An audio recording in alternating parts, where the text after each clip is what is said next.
Welcome to Attaching the Sample Database Part 2. In this video we're going to actually attach the sample database, actually there's two of them, to our installation of SQL Server. Now the first thing we're going to do is look in the Work Files folder. If you remember, there is a zip file out there called, let me make this full screen so that we can get in there and see it.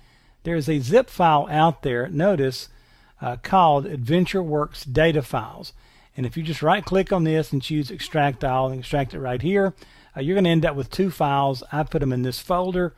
One is the AdventureWorks 2012 database. This is an MDF file. And then this one is the AdventureWorks DW 2012 data file. And so what we want to do is actually move these or copy these into that default SQL Server folder.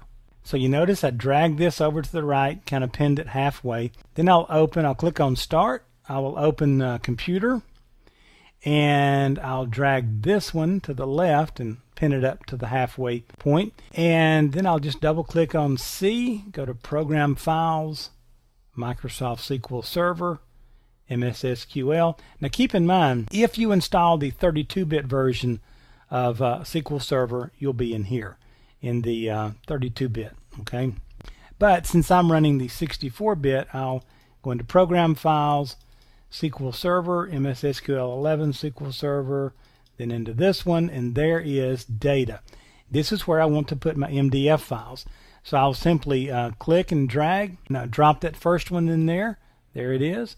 And then I will click and drag the DW in there. And so now both of these are there in that default data file or data folder, and I'm ready to attach.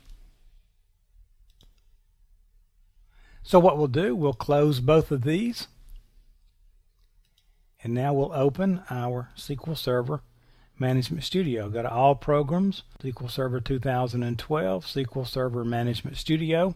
Give this just a couple of seconds to wake up, and then it'll ask us to log in. Every time we open the Management Studio, we're going to have to connect the SQL Server, and it'll use Windows Authentication to check us out, make sure we're okay. Now I'll just expand Databases, and then I will right click on Databases and choose Attach.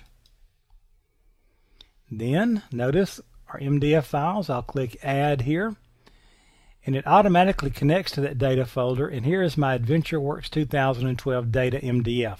I'll highlight that, click OK, and here's a little gotcha. Notice it's looking for a log file to go with that MDF file, but there's not one. And if we try to attach now, it'll throw an error because of this. So highlight that log file, make it that bluish gray color in the background, just click on it, and then click Remove, then click OK. If everything goes OK, just like that, notice we attached our AdventureWorks 2012. Now let's go back and do the same thing, and we'll attach again.